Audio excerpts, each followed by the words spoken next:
Conscious Parenting, Parent, chapter number 2. And chapter number 2 is very interesting. It's the spiritual reason why we birth.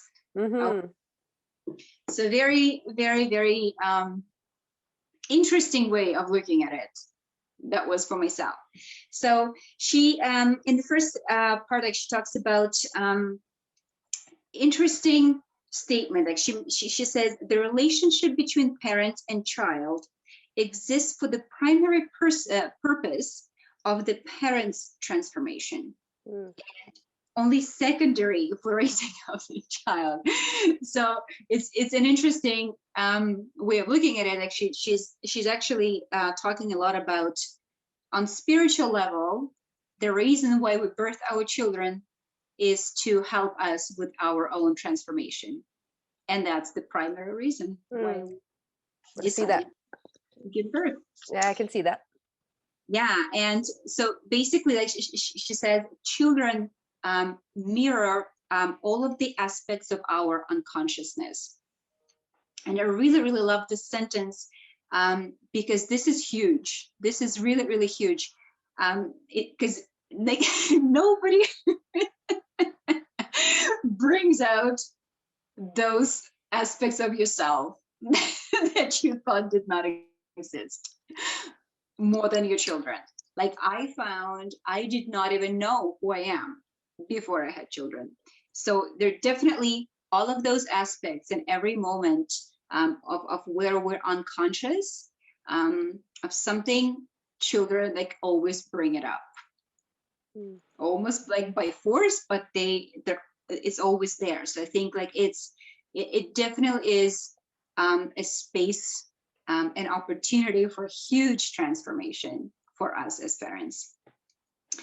So then the next section, she talks about how can a child awaken an adult? And that was a very interesting part of the chapter because she tells a story about this woman who she was counseling. And it was a very difficult situation. It was like this mother, a single mother, and she had a teenage daughter.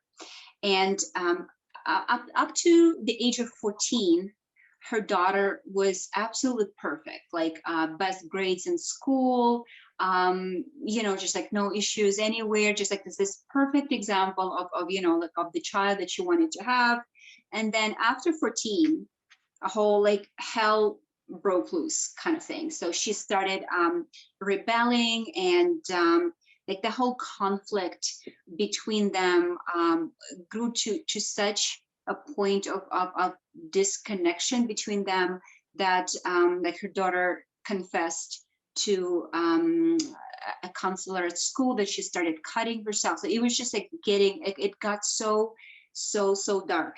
And inside of that story, what they discovered is that the mother herself, when she started looking at her own childhood, when she was a child, like she didn't have like that a communication channel with her parents, and her parents were like did not speak much to her. They were very strict, and her father particularly, she talks about like this incident when she was doing her homework and she was kind of like moving too much, and her father put her on her knees and made her put her hands up and stay like this for hours, and she was screaming and crying, and she felt like nobody was even like noticing her, and that was like super traumatic for her. And after that experience, she kind of got into that space when she kind of like suppressed all of that anger, and she felt that her father liked her mother because she was a certain way. So she started kind of like dressing up a certain way and trying to fit into like this perfect child kind of image, like doing like the best she could at school, and like really, sitting quietly, like doing her homework, like everything that she thought would give her that love that and connection that she was hoping for. So it's very interesting. So that incident, right, like that happened to her, that became like such a huge part of her ego and who she felt she was, and she became. so she projected that onto her daughter, and so she wanted her to be like that model that she kind of, you know, became herself. So, and inside of all of that conversation, she again, like, she talks about how important it is for us to become conscious and to when we have certain traumatic experiences. So that particular situation really helped her to go back to that trauma that she experienced as a child herself, because she could not even see her daughter outside of those wounds that she felt herself, because her daughter made her feel like the same emotions, like everything was coming up, like she, it was a trigger, like triggers. Exactly, it's a trigger, like constant trigger. And she was saying, like, I feel like I'm a child, and like, you know, same thing like with my parents. And she would just like yell and scream. That was her only way to kind of, you know. So only until then she could go back to that experience and embody it and integrate those parts of herself that were lost in that, and, you know, do whatever she needs to do to heal herself.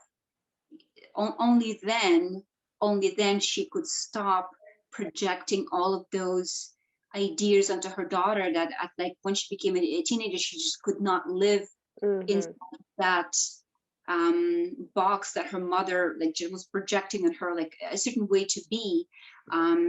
She just couldn't do it, and they just, like, you know, produced like all of that huge drama for the both of them.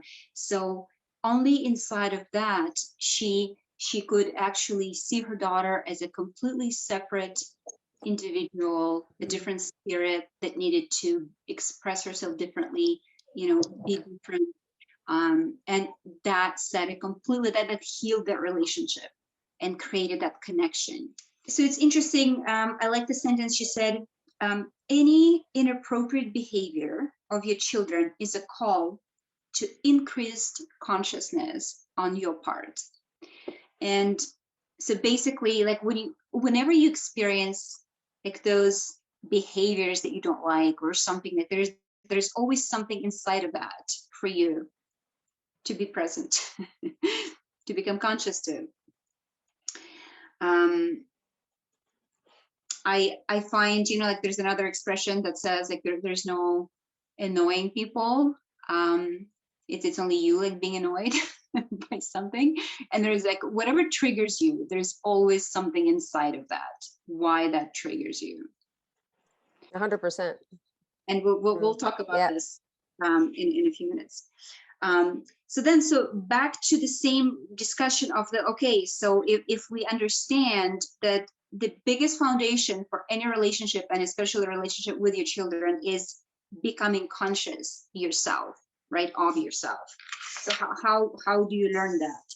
And again, like, she talks about it, like, becoming conscious, it's not like this place where you arrive, you know, one day. Like, it really is continuous. It really is moment by moment. And there's a very good sentence when she says, each time we become aware of an element of unconscious behavior, however small it may be, an energetic shift occurs. And I think that this is very major, because it's really in the small moments, like, you may be driving, you know, and you just get aware to a certain, like, emotion, like, that you are not, like, it's not a conscious emotion, it's just kind of like your go-to kind of thing, because but being present to it, being aware of it in the moment, creates a huge energetic shift. And that's basically what becoming conscious is. She's saying to become conscious is to witness our unconsciousness, which progressively makes it conscious. And that's the end of the chapter. So I think that is very, very deep. That is very, very, very, very interesting thoughts. So what's the title of this chapter again? This is a spiritual reason why we birth our children. So do you think it means like that we unconsciously do it for a purpose of our own Yeah, awakening? Is that she's what? saying Yeah. the primary reason why we chose that, um, from spiritual perspective, is to give us more ground for further transformation and growth. Mm-hmm. And then, yeah, so it's a reverse, because you always think that, oh, you're here to teach your children, right? Right. It really is them teaching us so many lessons. I myself, like, it's funny because we've known ourselves for a few years, and especially when our kids were very small. I remember, when we went to see you at the cottage, a long time ago. Yeah. And like we didn't know each other like very very well, but you like I remember you described me as like very patient and very calm. And I was like, what? It's kind of like I kind of related to myself that way before, but uh my kids definitely brought it's exactly like she said, like it's a mirror to like all of the aspects when you're not completely present to exactly who you are. And there's so many things that my kids really really helped me to um to just learn about like who I am as a person. I Mm-hmm. think I'd be able to have the same journey without them, because it's No, absolutely huge. not. Yeah, exactly. I mean, I don't know that a lot of people aren't like you said aware of that it's a journey and that it's a learning experience, like aware of it. A Hmm. lot of people just kind of go with the flow and deal with it.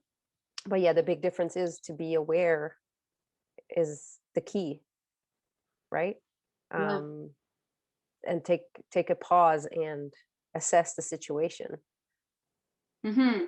But often it's not pleasant to do because then yes, certain things resurface from the past, or that you don't want to have to deal with. Why am I acting this way? Do I really want to know? Like, do I want to go there? And that's a Yeah. big thing. It is so painful oftentimes that you just want to kind of like forget, but Mm, it doesn't. It stays in our bodies. Like our bodies keep that trauma, right, until we heal it and like reintegrate it. Um, it's always going to be like that driving force, unconscious driving force of us reacting a certain way. hmm.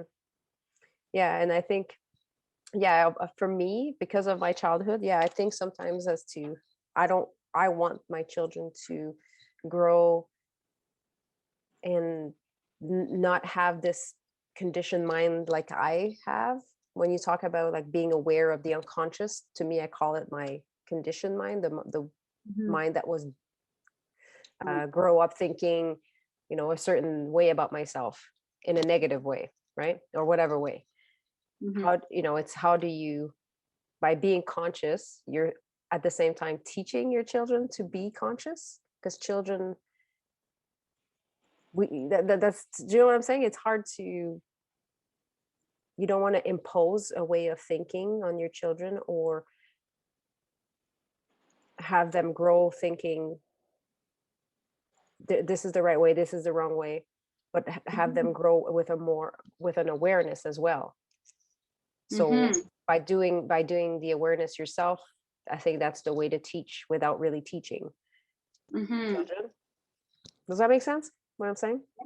Yeah, and I think like this is definitely um that's the it's a huge discussion, because how do you know what you're unconscious to, right? So how do you know that you're reacting, like you just like triggered by this, until you actually notice that it's a trigger, and then you start going back, like, why am I triggered? Why am I triggered so bad? Um, and I'm like looking at some things that I know that are extremely challenging for me with my kids, and it's just like this constant trigger, like like daily, like almost like hourly kind of thing. And um, I'm trying to find an answer for myself, because like there's definitely a big lesson for me. Whenever something bothers you that much, Mm. you know, there is something there for you. Sure. There's a lot of things that I can say or do to you that would not bother you. You'd be like, oh well, you know. But some things can really like you Mm-hmm. know, like light you up, you know, in that way. And those are the areas that we should think about, like Mm-hmm. ourselves. Like it's not our kids, right? Like it's not like they're just like doing them. They're doing them. That's right. But there's a certain thing that is happening inside of you, um, that is creating that emotion, right? Like that feeling. Mm-hmm. Um, Yeah. maybe I'll be able to share more about my discovery, because right now I'm still like clueless. I completely unconscious to as why, Mm-hmm. like why am I like so continuously ongoingly like triggered by this one thing. um Maybe perhaps towards the end of the chapter something will come to me, because also like I find even calling for awareness, even having an intention of awareness brings awareness eventually. Like I don't know if it ever happened to you, like when something is like I don't know like why is this, but you have like this intention to know. You're not just Mm. kind of like autopilot of just like, okay, well Yeah. that's how it is. But you setting that intention, like you calling in that Mm-hmm. knowledge and that consciousness and that awareness. Like once you start calling it in, I think that on itself brings awareness eventually. It always does. Yeah, and I think yes, it does. And it's the thing is, for me, for example, I can't think of an example with the kids right now, but if something happens with someone in my life and I get extremely insecure, insecurities has always been a huge thing since I was Mhm. little. And so I've struggled with insecurities. And even though I do a lot of practice to feel good and to be aware and be conscious and be happy and all that, when it's triggered, it comes in like a like a freight train, and Mhm. the feeling is so intense, and I feel it's very, very intense because I'm very aware. You know what I'm saying? Mhm. I'm very aware what's happening. I'm not blindsided. I know what's going on, and I feel like, oh my God. And then I talk to myself.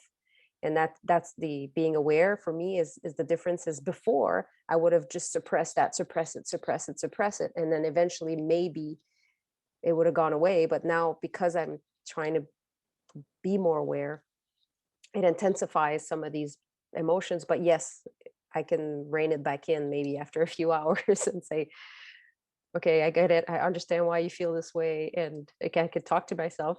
Sometimes probably look like I'm a crazy person. People could hear what's going on in my head. But yeah, I think the practice of being aware gets easier, Mhm. but it doesn't mean the emotions aren't there or ever will go away. You're just aware of them. And the triggers will always be a trigger. It's just how you're going to react to it. Just like you said, nobody's annoying. You're just annoyed by them. And being aware of that is Mhm. already a huge start, right? Mhm. I don't know. Like I think in my experience, like some of the things that I actually examined to like the bottom, when I went to like the very bottom of it, to like, kind of like square zero. And I think like from that place, there was just like, there was no more charge to it. It's not so much like it disappeared, but it just like, there was no more like the charge, like there was no the same charge. So even though it kind of comes back, but it's like there's no Intensity, you mean? yeah, because like there's certain things that have like that carry like that charge, like that affects you like in a certain way. But once you kind of like yeah, like if you really like some things that I examined and I understood, like it just became kind of like nothing. Like you come to a place of like nothing. Well, Like just like that's good. Yeah, that's really good. Yeah. For uh-huh. me, however, now I can say it came and passed, and then I feel so much better after to be aware of what happened. But at that Mm-hmm. moment, I still feel Mm-hmm. not for everything. Obviously I have some sore spots that Mm-hmm. that will be there, but we're human. We have feelings, and it's the whole being aware is not the purpose isn't to eliminate feelings or bad Mm-hmm. feelings. I think is to just be aware of them and how to deal with them. When it comes to kids, it's constantly changing. Like you said, there's always going to be something. So how you can't eliminate, you know, the triggers. Mm-hmm. Yeah. Yeah, and that's why it's probably a space for the biggest growth you could ever experience. Um, and I also find like those like the hardest situations that we deal with um, carry the biggest transformations also, Mm, because there are things you have to deal with like for years, right? Like it's like this, yes. very deep, profound kind of experience, but like those are the ones that also carry like the biggest gifts like for us. And if you look at it from like a spiritual perspective, again, like as our souls coming here to actually with the only purpose to expand, right? Like that's what we're here for. Like it's not just like to suffer or anything, but it just like there are certain things that we just it expands us, right? Like our heart, like I think literally expands, right? And um, I think love expands through it, because there are certain things that we cannot love, and well, like I couldn't love, right? Because it's really hard, like when you look at your children and they're like, behaving in a certain way, and you're kind of like labeling it as a bad behavior, and like it's like your love is like taken away, right? Like It's you conditional. Yeah. right, yeah, so you can, so like it's like learning love like through your children. I think it's the deep and most profound work, because it's you constantly challenged, right? You constantly challenged, but I also think that your love and your heart grows so much through it, through this experience, right? Because I always kind of like I look at some people, and I see them, oh my gosh, like they're doing like all of those spiritual practices, and like they're kind of like living like this, like in the woods, like in the very place, and In and they're just paradise. exactly, and they're just like this love, and but at the same time, like I have nothing against that, but I also know like when you find love in a space when you're like constantly, like bothered, or when you find love and learn love like through that space, I think like that's like such a huge expansion Hmm. of your heart when you love, you know someone who, like, and like it goes beyond children, right? Like when somebody kind of like you see is like hurting you, like or whatever, right? um it's this is the whole game. I find this is the end game, is for us to grow our heart and our love through all of that. Yeah. Yeah. I was reading a lot, well, or listening a lot to Deepak Chopra. I don't know if you have. Mhm. Yeah, It's easy to listen to him. I like the way he talks, and yeah, it's just the podcasts are really fun. So it's good for people to want to start, their journey. Right. But Mhm. the biggest thing I've learned from listening to him is love, is to choose love over Mhm. fear, or like love being a good vibration. So if Right. you make a conscious decision, again, you're aware and you make a conscious decision to choose love over um, fear. And I'm trying to Mhm. find an example. Um, Mhm. your perception changes, and then your perception then becomes your reality. And so if you perceive something as being upsetting, and because you're mad because this person caused you to have this reaction, it's your fault, you Mhm. made me angry. Well, you have, if you really inside have the power to decide what to feel. And so Mhm. if you're then aware and you say, no, I'm going to choose not to feel this way because whatever the situation is, and I'm going to assume the best, and I'm going to assume you had good intentions, and I'm just going to choose to just feel love for you than hate, then your heart feels good, like your insides feel good, and then that becomes your reality. And you Mhm. so I think so, yeah, I think love is not always easy, not always the decision we want to make, because we get upset, and Mhm. we Mhm. want to make our point across, and we have an opinion, and which is fine. Yeah. But kids, yeah, well, it's easy to love our kids. They're our kids, we love them. But yes, the challenge Yeah. is that the feelings that they will bring us aren't always Mhm. the best feelings. And so, Yeah. But those are golden in terms of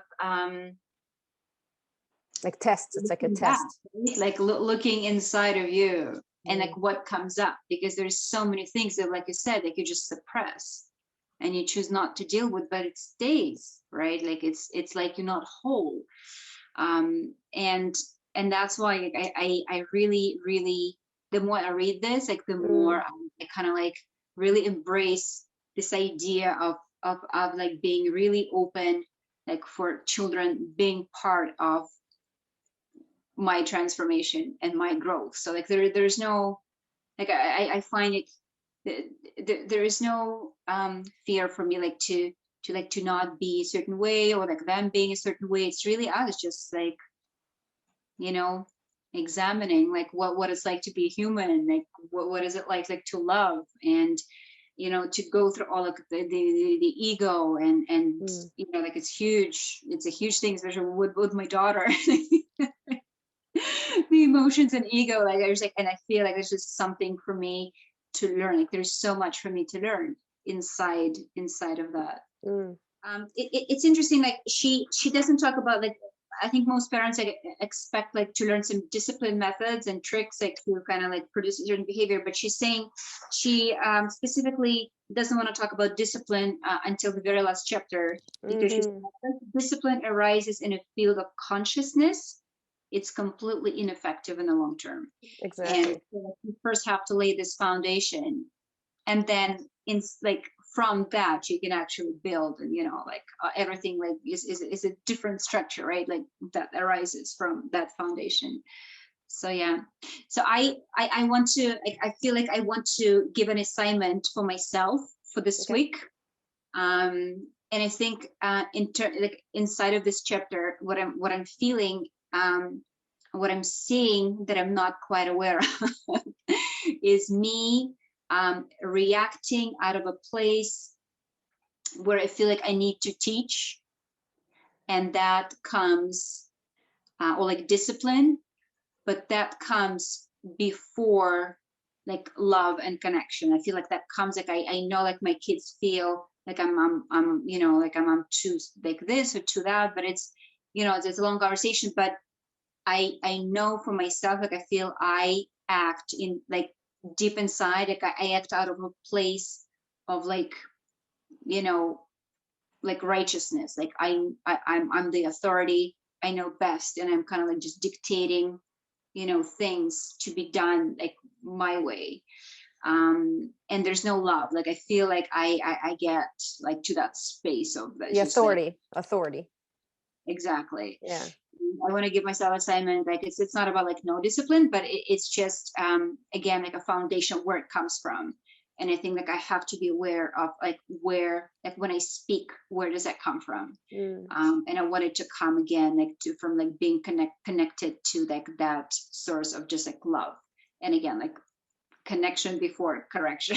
So I want to kind of like shift more towards that Yeah. space. No, that's good. Because for you, like we're saying, like everybody has their own lessons to learn. Mm-hmm. Maybe your lesson is a completely different Yeah. thing, completely different. And probably is because like it's not coming to you easily. So like in terms of like discipline, but there's probably like something else. Sure. Sure. Yeah. I think, yeah, I definitely have some triggers that, yes, I can think of a couple. So yeah, so but I think like again, like just setting intention to be Yeah. aware, to become more aware of it. I think that's the assignment. Okay. What's the next chapter? What's it Oh, called? the next chapter is very interesting. The next chapter is called Release Your Children from the Need for Your Approval. Oh, that's good. That's That's very good. good. That's gonna be That's very good. good. Yeah. Okay. All right. I'm looking forward to Until that. then, Okay. Bye, hon. I love you. Bye. bye.